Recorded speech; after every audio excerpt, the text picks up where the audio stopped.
Hmm. Well, gentlemen, if there's one thing this year has ushered in, it is lots of new themes and ideas, right? New pockets of the market opening up, electric vehicles, clean energy, the internet economy, consumer tech, internet tech, whatever you want to call it. So, Sharundeep, you tell us, I mean, out of a lot of these themes which are just about beginning to sort of show up in the listed space, what do you think has the legs to become, something really big over the medium term? Right. It's a great question. And I think, equity likes new things, right? Equity is all about new and about the unknown and is about companies where earnings can grow exponentially, right? So a little bit of history watching. If you look at about a year ago, or maybe a year and a half ago in the middle of the pandemic, I think it was hard to imagine that our IT services companies, would almost take rebirth. They were always cost centers for people, and now they become profit centers for their customers, right? So your biggest sector in India, one of your biggest advantages is you have a robust IT framework and system, right? That's obviously grown, and we think it should keep growing. It's really led this market forward. It's really helped the earnings of India Inc. And I think that trend is a pretty secular trend. So that's one. Now, if you break IT into corollaries, there are several mid-cap and small-cap names. Look at the ER&D space doing very, very well. Then when you come to an adjacent space, which is platform, it's not really IT. It's really about the Indian customer or consumer. There are several customer acquisition engines in India. You're seeing these in the form of Policy Bazaar, Nykaa, a little bit in the listed space like your India Marts, your Bajaj Finances. So there's a lot of newness around, digital platforms in India. Zomato's listed, it's done very well from its listing price. We believe investors should be very open-minded and should look very hard and do their homework with each and one of these names. Because, just writing them off as expensive because they look expensive optically is not a good thing. It's wise to go in and really understand the business, understand its leadership, and try to understand what the earnings could be 4 to 5 years out. Many of these businesses are inherently profitable, right? They may be loss-making because they are in the midst of a customer acquisition engine. I think one must understand the leadership, and that's where you'll really make a difference in equity equity research. All right. So Zomato's got a fan out there, and it finds it finds a place in your portfolio as well, and that's a disclosure as well that should come off you on the screen. But what about Nykaa? For once, I don't think Surabhi is the only one who's going to be tracking this. Charandeep, Varun, and me, all of us are as interested in this one. Beauty can be money as well. Is it beautiful enough for y'all? Yeah, I mean, see, the thing is that even if you're on Zoom, you have to still look good, right? That's true.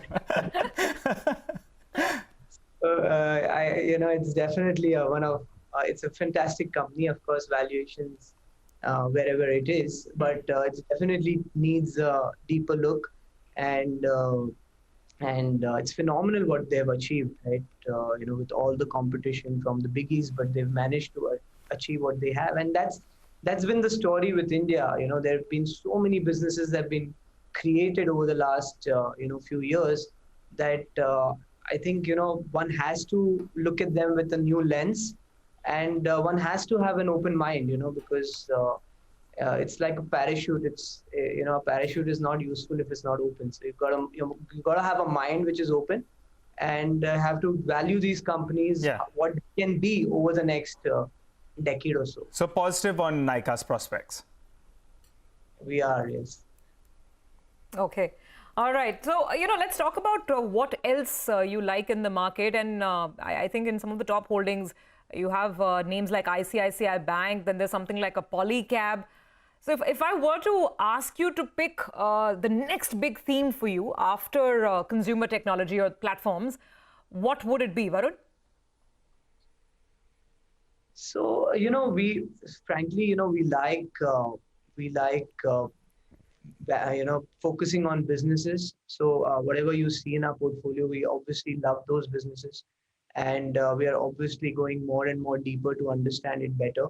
I think what we've seen, we think that the entire economy is coming back. You've seen that with real estate demand, and companies that are related to that, infra growth or real estate growth. It could be building materials. It could be companies like Polycab, which support all that business. So I think rather than going into specific companies, we believe that there is a clear framework which we got to work towards, where you buy a great company within a great sector which has tailwind and which is run by good promoters that have the ability to grow the business over a period of time. So I think it's getting that entire piece of that puzzle together, and after that you manage your risk, right? Because every business can go through a tough patch or can become a loser from a winner. So the idea is that when something's not working, you just understand and realize it, and then move on and find the next best one. And that's what the index does, right? If you look at the index, I mean, what it does is it just eliminates losers and adds to winners. Yeah. I think that's what we try to do in our philosophy, where we try to eliminate losers, because there will be losers. Yeah. But try to ride our winners as much as we can. And if we do that, I think what we've achieved in the last 12 years, hopefully we should try to do that. All right, Charandeep, what about the metal space? I'm looking at your portfolio. The most favorite ferrous, that is Tata Steel, and the most favorite non-ferrous, that's Hindalco. They both find a mention in there. Unfortunately, in the last month or so, well, it's gone into a bit of a flux, the metal sector on the whole. China's a joker in the pack as always, but do you believe that the metal space is in for a big change, a structural change that we're seeing coming out of China, and that bodes well for some of these companies? Okay, thanks. So, we've owned these for now more than a year.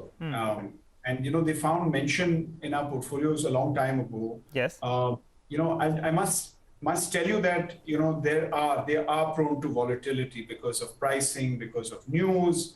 But, if one feeds to these, right, and looks at the quality of the business, at least for the large ones, they've obviously been very under-owned and very underappreciated for a very, very long time, right? People haven't really owned these names, been around these names, and, mostly they've been written off as poor balance sheets and poor capital allocators. Incrementally, that's changing a lot. The sectors have consolidated a lot. Competition has ebbed a lot. So in general, there seems to be a reasonable amount of tailwind for these. There is possibly still more money to be made. Let's wait and watch. Okay. Gentlemen, what's the biggest risk to this market? Is there something that the market is ignoring, you think? I mean, typically the argument would be valuations have been running hard. We're above our averages. Anything else apart from valuations? Charandeep? Yeah, so, risks are unknown unknowns, right? I mean, I think if I were to tell you that this is a risk or that is a risk, it's probably not a risk, right? I think the risks that are on the table that people typically talk about is, China related or US interest rate related. Whatever happens, right? COVID was a risk nobody had ever thought of, right? So risks to markets always find ways of creeping into markets when valuations are ridiculous, or when valuations are rather high. So that answers begs the next question: how expensive are we? Not if you factor in the growth that's to come in the next couple of years. You're talking about Nifty EPS in the 800s to close to a run rate of 900, just about a year and a half away. So you're not that expensive. You are, you may be 10 or 20% expensive. Expect that kind of volatility. But are you bubble? Are you in that territory? I would say the answer is not. So I think if you have time in the market, you're good. But if you're worried about, if you think that you're going to make secular money that you have over the last year, and that's going to happen every year, that's definitely not going to happen. So that's my answer. Yeah, I got that. Varun, I want to come across to you and talk about Bajaj Finance, actually. That has a mention in your portfolio. I think when the stock was a third of what it was expensive. When it went up, it was even more expensive. And today as well, it's more expensive. But, it seems to be a pick for a lot of quality long-term investors. Your view on the space as a financial space, and if you could comment on the stock as well.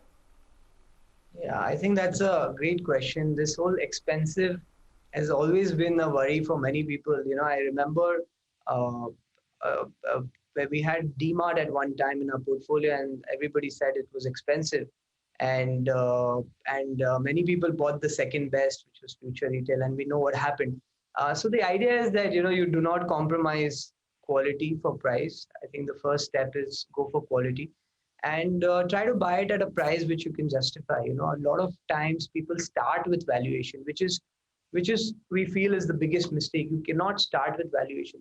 You first got to start with the business, with the people, with the opportunity size. How large can be the opportunity? So, you know, of course, with Bajaj Finance, we've seen that it's been expensive. In fact, most of the winners of the past, you know, unless you bought them at the bottom of 2008 or 2013, they were cheap. But if you manage public money where you get money at all times, you cannot always get it at the lowest valuation. You can't really wait for a 2008. But you got to buy great companies at reasonable valuation. And because great companies will always surprise, you know, they always surprise with, they always shock you with what they do. So similarly with Bajaj Finance, it's amazing what they've acquired, what they have achieved. In terms of number of customers. So we like them. Of course, valuations could be expensive in the short term. You can see corrections along the way, but I think that's the part of the game, right? I think if one cannot stomach volatility in the markets and be ready for 2-3 years of no performance, it's you know, you are not suited for this game, right? You've got to really buckle up your yourself. Varun, you mentioned game a couple of times, so I have to ask you guys before we let you all go. The IPL theme, some of those unlisted companies, lot of interest out there. Y'all in the camp that believes there is value out there? I'm not sure whether you'll own any of them. I'll leave that to Charandeep. Yeah, he leaves all the hard questions to me. So he's a bigger fan of cricket than me. So what about the companies, the unlisted companies? Enough of interest out there?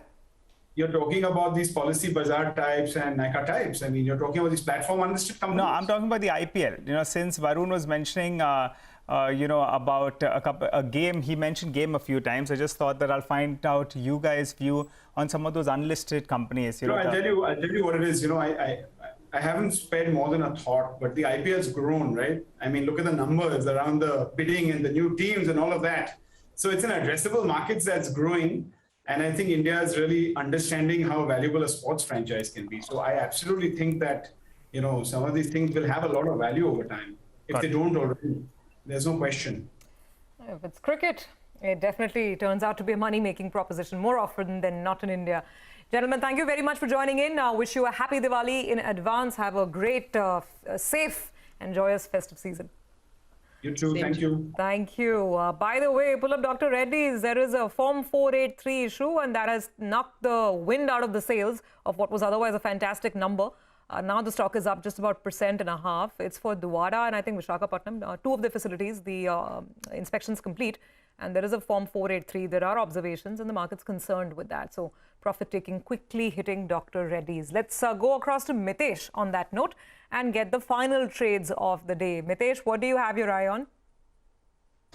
So, Survi, I think I would still, keep on backing the cement theme. So, Ultratech is a buy with a stop below 7600 for targets of 7720, and that's a cash stock, which has come on the radar. It's making a fresh high. Blue Star, I think that's, giving a good breakout above the earlier pivot highs of 940. So, keep a stop around 935 and 1010, 1020 should be the target range. Okay, got it. Thanks a lot for that, Mitesh. Well, the October auto sales numbers will be out on Monday. Sonia's with us to run us through the key expectations. Sonia, take it away.